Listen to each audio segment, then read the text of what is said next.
I'm pleased to say I'm joined by Mr. It's Time for the Darts and the two-time reigning weekly Dartscast commentator of the year, Dan Dawson. Dan, thanks for the time as always. How are you doing? Very well, very well. Pleasure to be with you again, lads. Thanks for coming on. It's been a busy year for you with the PDC getting back to its full schedule. You've been to lots of different countries, but how good was it to be back at the Barnsley Metrodome for those 4 Players' Championships last week? Yeah, it was really good. It's always quite interesting when you have those races for major tournaments and they all start reaching ahead, or reaching a climax, if you like. But there's the added thing about people trying to get to the World, people trying to keep tour cards. So everywhere you look, you've usually got a story of some kind. There's something to play for pretty much everybody on the tour, and even players who aren't on the tour are there trying to get on themselves. So yeah, there's lots of stories to tell. So yeah, it makes it interesting. At the start of the season, yeah, you're always looking to see who's playing well, who's in form. You're getting a look at new players or whatever. But we've been watching them now knock lumps out of each other for the best part of the year. And now it's getting down to the nitty gritty about who's going to be doing it next year and who's going to be at some of the biggest tournaments in the world. Well, one of the stories we have to touch on is a player who won one of those events last week, Josh Rock. What a first year he's having on the tour. You've seen a lot of him as a commentator on the Pro Tour streams this year. What have you made of his emergence so far? No, I think it's very clear we're looking at the emergence of a very, very special talent. He looks completely fully formed from the first moment he walked through the doors. In fact, even before that, we saw him at Q School. I was there watching him and interviewing him before he even got his tour card. And you could see this lad's got something, but I didn't realise how good it was until the first few weeks of the tour. And then it's not died off. If anything, he's just added more impressive feats every single time we see him. And while he hasn't picked up the weight of titles that Rob Cross did in his debut year, they are of a different order. I know Rob Cross had played at the UK Open and he'd basically won the Challenge Tour to get on the tour ahead of his debut year, but it was still completely different from anything we'd seen before with the likes of Raymond van Barneveld's debut year. Of course, he was a multiple world champion, or Glenn Durrant coming over. He was a multiple world champion. But the fact that Josh Rock has appeared out of a clear blue sky, nobody had heard about him at the start of the year, and he's doing what he's doing on such a consistent basis. I think everybody is entitled to be pretty excited about what it could lead to. I don't like piling pressure on young players, but it's very clear that this lad's got a world-class talent and he's going to be playing at the very top of the game. So if he's going to be doing that, he's going to have to get used to the pressure.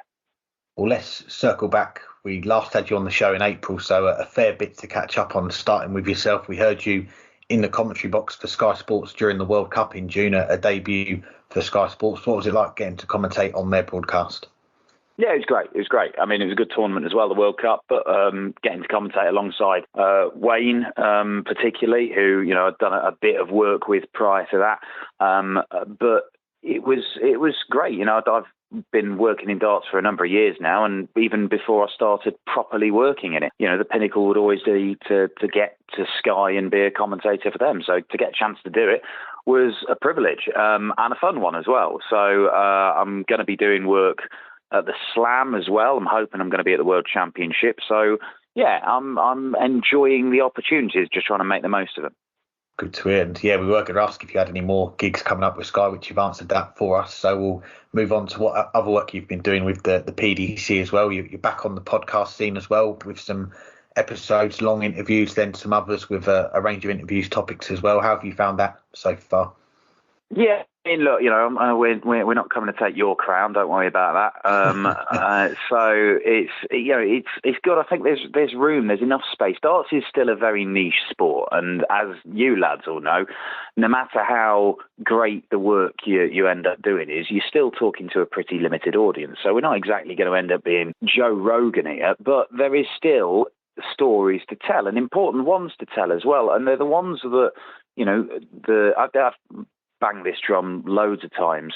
There's very little room in the TV productions to actually show the personal sides or the characters or much of the players. There's just not that much time. There's an awful lot of darts to cram in there. If you go and watch 8 hours of darts on, a double session, then most of it will be people throwing at the board. There's very little time in between. Compare that to the football, where you've got an hour and a half game and there might be 3 hours of build-up and 2 hours of dissection. There's lots of stuff you can do with that. It's not like that with darts. It's just bang, bang, bang with all the action. So it needs that space to tell those stories and to bring those characters to life, and so people can actually understand them, know a bit about them, empathize with them, root for them, and that's kind of what things like your podcast and what we're trying to do.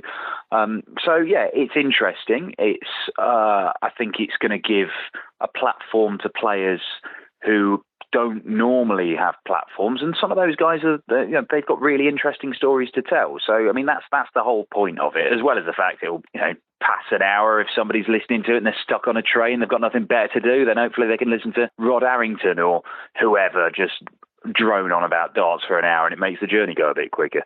Good times. Well, I must say I enjoyed the chat that you had with Chris Mason a few months ago, and we spoke with Chris quite recently and mentioned that interview when he went into detail on his time in prison, and discussions like that we don't often see from the PDC's media channels. But have you got any guests in the pipeline that you're looking forward to? I think we've just had one. I don't know if has the Russ Bray one gone out. I think that has gone out, and we did those on the same day. And to be able to sit down and talk with Chris, who's obviously had an awful lot of stuff happen in his life, and not all of it great, and then speak to Russ, who, the man has lived 1,000 lives. He's done all kinds of things. He's got fascinating stories. That could have gone on for 4 hours with the amount of stuff that Russ has done. But there's two examples there of people who have made their names in the sport, who have had such vastly contrasting experiences in it, and they've done and seen and been involved with just genuinely interesting things. And that's the beauty of being able to do long format interviews. Even if you go and interview a player at a TV tournament, or even on the dart show or whatever, what are you going to do? You're going to get a 2.5 minute piece where most of it is like, oh, who are you? Where have you come from? How'd you get into darts? What are you doing next week? Oh, well, best of luck. That'll be about it. So being able to do something slightly more meaty, a bit longer, and then that does sort of help bring these characters to life. And it is a game full of characters. It always has been. It's one of the reasons that people like darts. They're normal people who do extraordinary things in the sport, and many of them have done extraordinary things outside of the sport as well. So yeah, that's they're the ones we've got or just come out with Chris and Russ. I'm not sure if we got lined up. I think we're doing a couple at the Slam. We might be doing Rod Studd, who is always a very interesting man to talk to, but I don't know who the other one we've got lined up. And when we intersperse them with the regular sort of podcasts, which are very much sort of updates from what's going on in the sport and little brief chats with some of the players involved. But in terms of long format ones, I believe we're doing Rod Studd. I'm not sure who else we've got lined up, but I'm sure we'll find somebody. There's loads of characters in the game. Maybe it could be Scott Rand if you play your cards right. That would be one. Well, if anybody can find him, Alec, who knows where he is? We don't know. But yeah, I mean, there might be a massive whole Netflix series about finding Scott Rand, and we can go travelling the lengths and breadths of Warwickshire to see where he is. Well, this year we've also had the full Euro Tour season again with 13 events, which I'm sure you've been delighted to see. What have been your standout moments from this year's Euro Tour?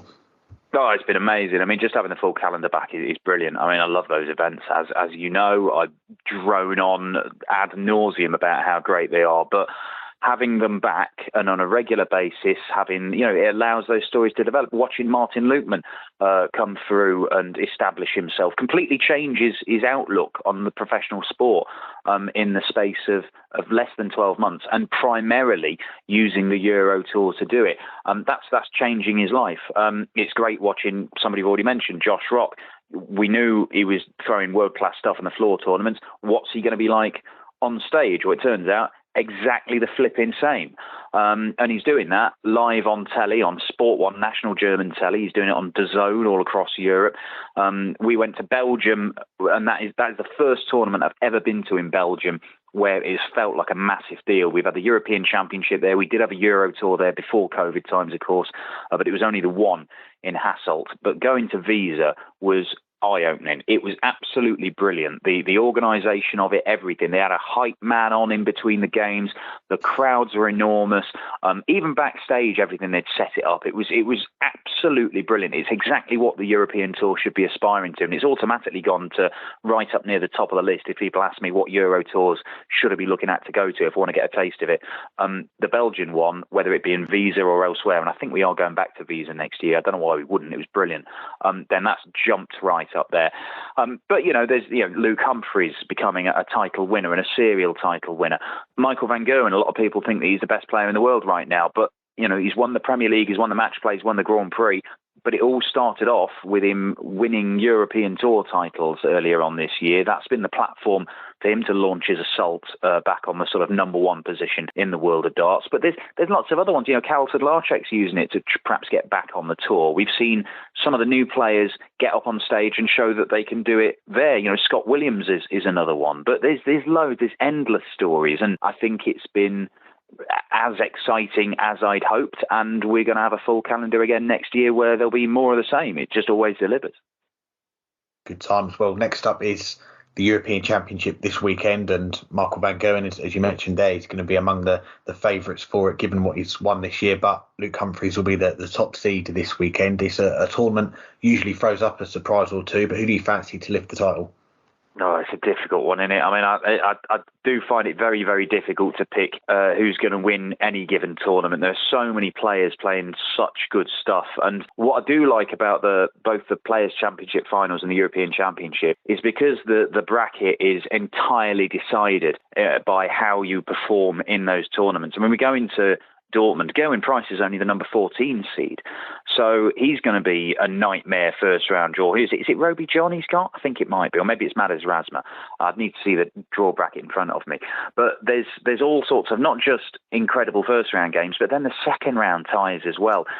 It's going to be very, very difficult. And so they're the tournaments where you are best. If you are trying to make an accurate prediction about who's going to go and win it, just study the draw bracket for a bit, and I haven't done it yet. That's on my to-do list tomorrow before I head out to Dortmund, just to see who you think can come through what are naturally going to be very, very difficult sections of the draw. I do think that there's the obvious three at the top of the rankings in Wright, Price and Van Gerwen have all made decent cases for them to be considered as the champions, but I like making hipster predictions and outside bets as much as anybody. I don't think you could call somebody like Damon Heta an outside bet. You just look at him.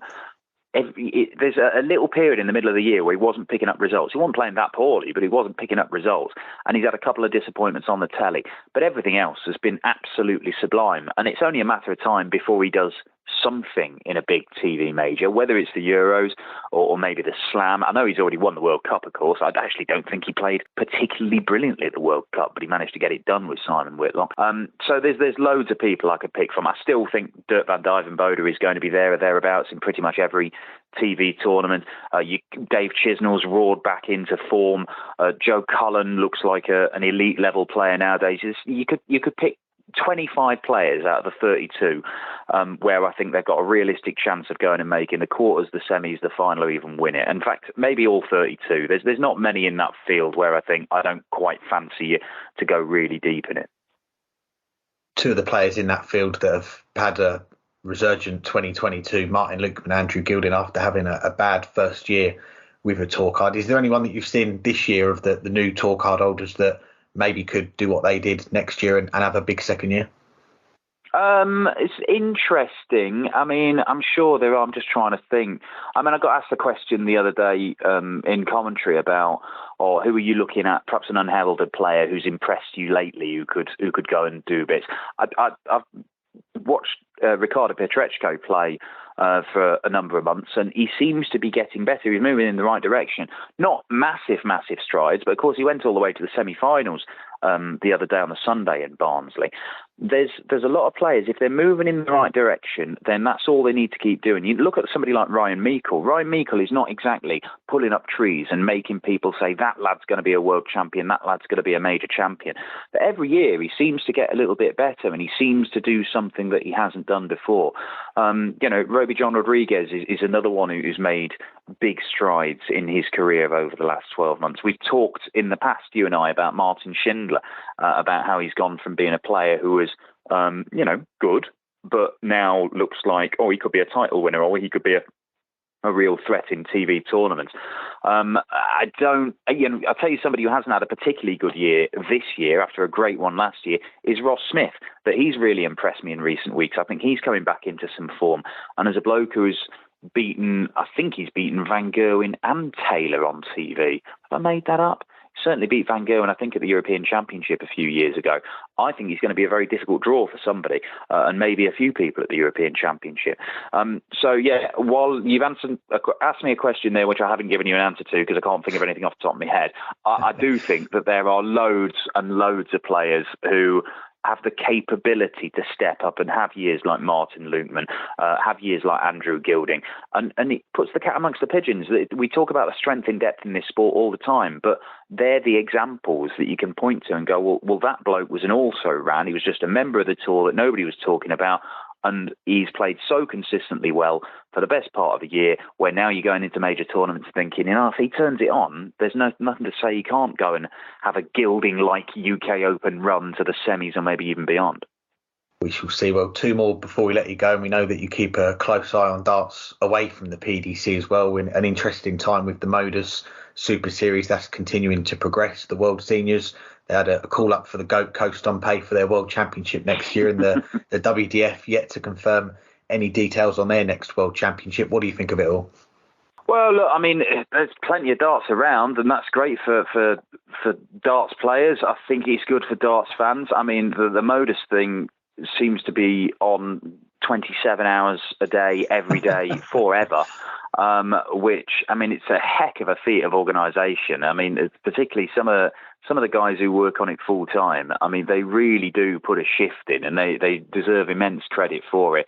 It's given it a great platform to players who don't have tour cards as well to play some competitive action. I think, Robert Owens talked recently about how him being able to play some competitive darts on a regular basis and put some money in his pocket is helping him in his efforts to get back on the tour, which is something that he's now managed to do. So, look, I think that's a massive bonus for players who are in that sort of bracket of not at the top end, but aspiring to be there.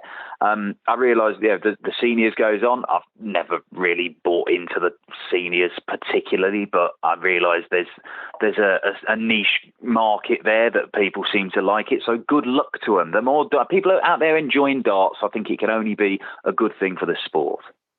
And lastly, commentator, reporter, podcast host, MC of last resort, a lot of hats in darts that you wear. And you also do some work for Target as well. Their new launch is coming up on Thursday this week. I haven't had an invite, so I assume it's going to be virtual again, which ends our hopes of a rematch and seeing that blind double 13 again. But have you had any sneak peeks at what's coming on Thursday?